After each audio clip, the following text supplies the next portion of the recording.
Nós pedimos, Senhor. Amém. Graças e paz, irmãos. Amém? 3-0 para o Brasil. Mais um do Fred. Não tem graça, né? Jogo chato de ver 3-0. Tinha que ter alguma emoção. Eu ia falar 15 minutos para poder ver o resto do tempo, que eu achei que ia dar uns pênaltis, mas já que já está resolvido, a gente pode ficar aqui sem se preocupar. Abra comigo em Neemias 4.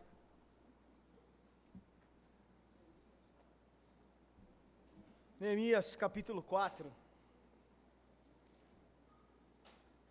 É a quarta semana que nós estamos caminhando em Neemias.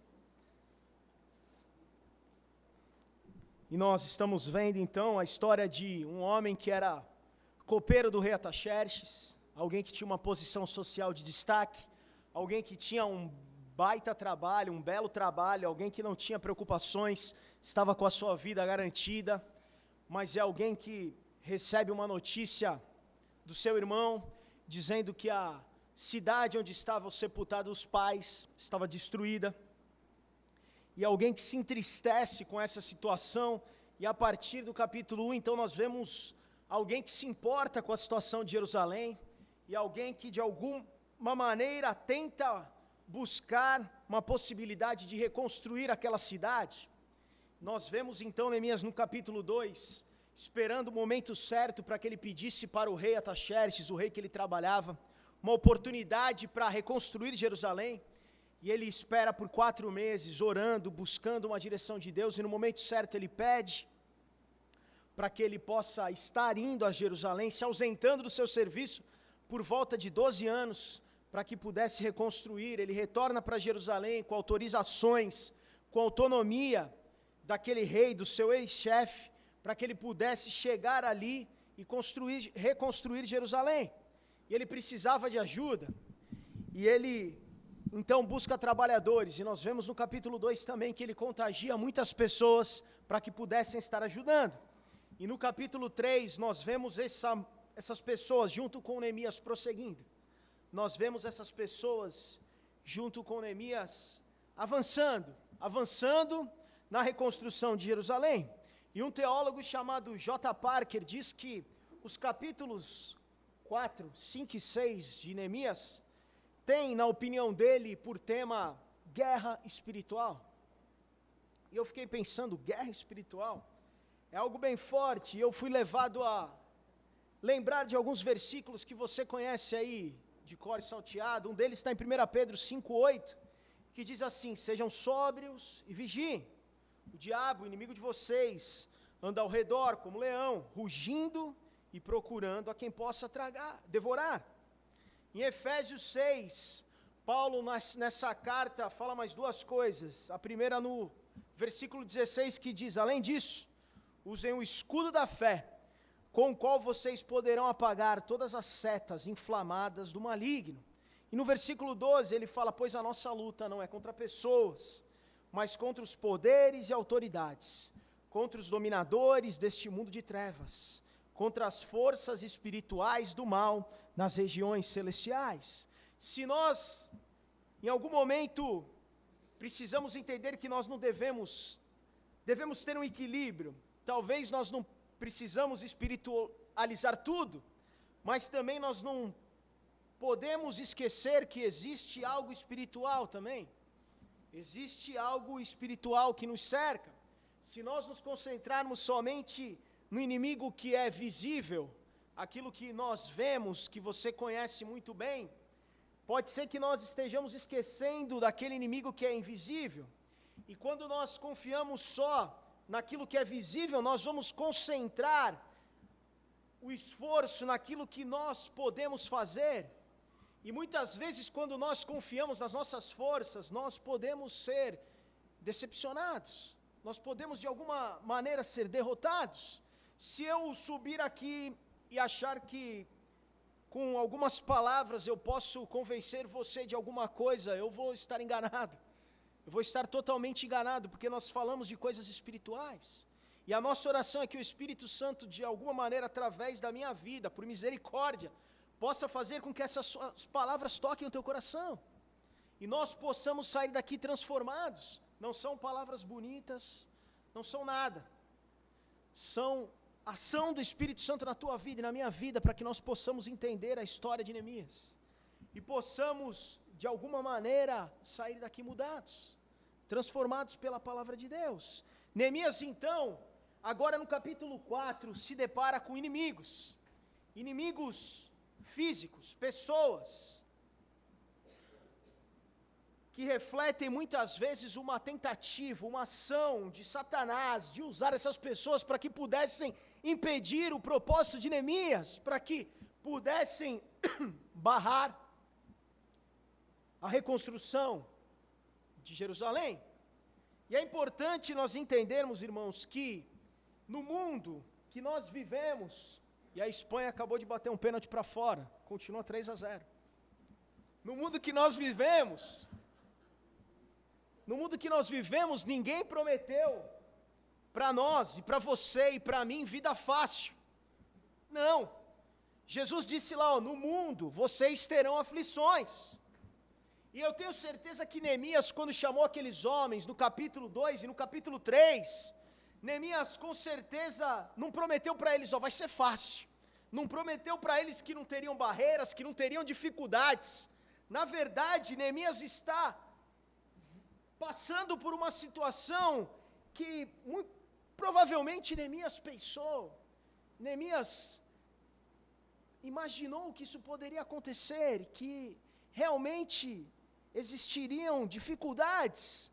Nós podemos ver na história, e se nós lermos o livro de Esdras, o livro anterior, que é um livro que é muito ligado com Neemias, nós vemos que existiram outras tentativas de reconstruir Jerusalém, tentativas frustradas por causa da oposição que existia. A chegada de Neemias em Jerusalém, a Jerusalém, começa a causar problemas. Existia um cara lá chamado Sambalate. Ele era muito amigo, tinha Tobias, que era o seu conselheiro de guerra, alguém que podia dar conselhos para Sambalate, e outros companheiros. Nós vemos isso no capítulo 2, no versículo 10. E eles queriam que Jerusalém se mantesse daquela maneira. Jerusalém era a sede, ali a cidade do povo judeu. Eles queriam que aquele povo continuasse fraco, continuasse dependente. Uma Jerusalém forte causaria problemas para Sambalate, que era governador de uma outra cidade próxima, que tinha todo um glamour, todo um poder, influência, riqueza. Jerusalém forte era um problema para Sambalate. Isso incomoda esse homem.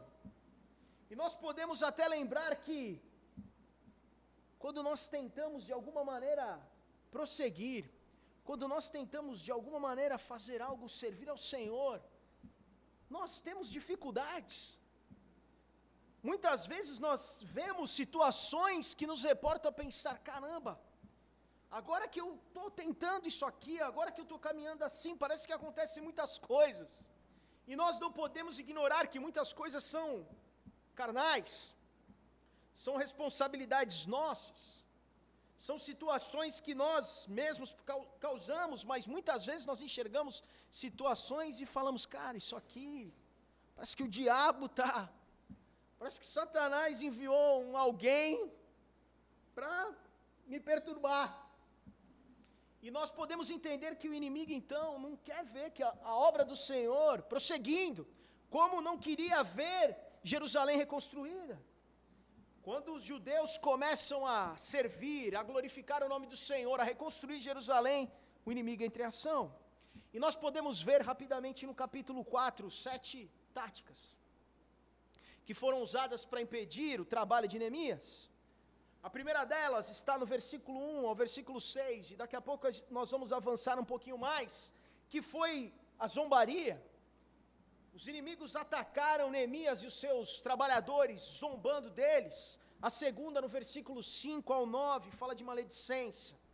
Depois nós temos também no versículo 7 ao 9, situações, conspirações de guerra. Uma possível tentativa para que houvesse uma guerra entre aquele povo que estava reconstruindo Jerusalém e os homens de Sambalate. No versículo 10 nós podemos ver um cheiro de desânimo.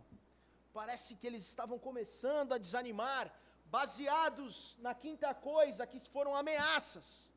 ameaças feitas por aqueles homens. Versículo 11 a 23, nós podemos ver que o medo começa a tomar conta daqueles homens. Para terminar, a sétima coisa, começou do versículo 17 ao 19, aconteceu intrigas. Começaram a ocorrer intrigas no meio dos trabalhadores. E a primeira coisa que nós vamos falar é zombaria. E um teólogo chamado Warren Wiersbe diz que zombaria é a linguagem do diabo.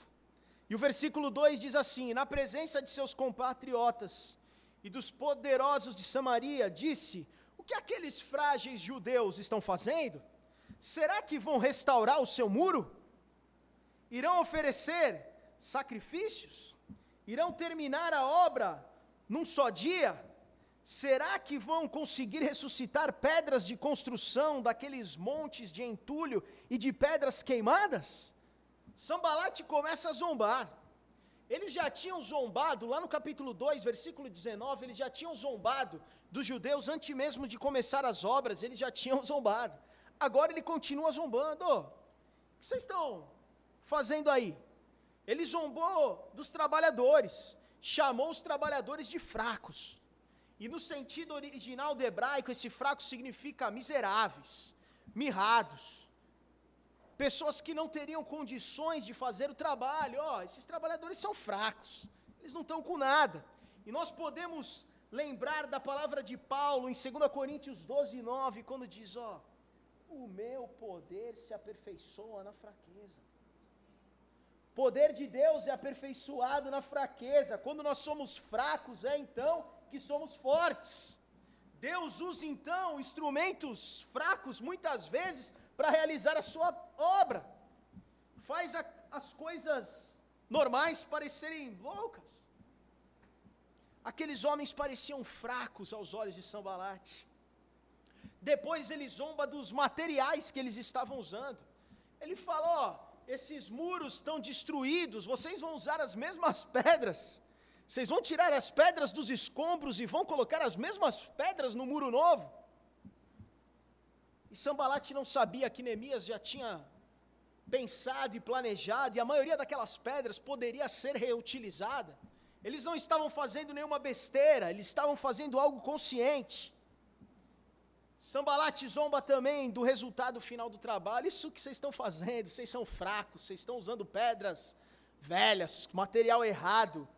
O resultado vai ser uma porcaria. No versículo 3 ele diz: pois que construam, basta que uma raposa suba lá, para que esse muro de pedras desabe.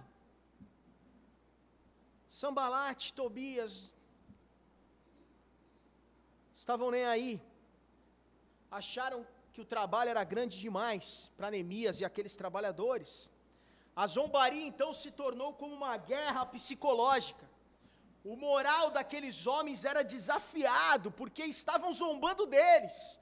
E muitas vezes o nosso moral é desafiado, quando muitas vezes alguém pode, de alguma maneira, zomba de nós. Aqueles homens liderados por Sanbalat, então, tocam numa insegurança, uma insegurança interna, na incerteza pessoal de cada um daqueles homens, provocando a possibilidade de que eles pensarem que eles pudessem falhar. Baseado em toda essa zombaria, o versículo 10 diz que houve um desânimo. Os trabalhadores já não têm mais forças, é o que diz o versículo 10, e ainda há muito entulho. Por nós mesmos não conseguiremos reconstruir o muro.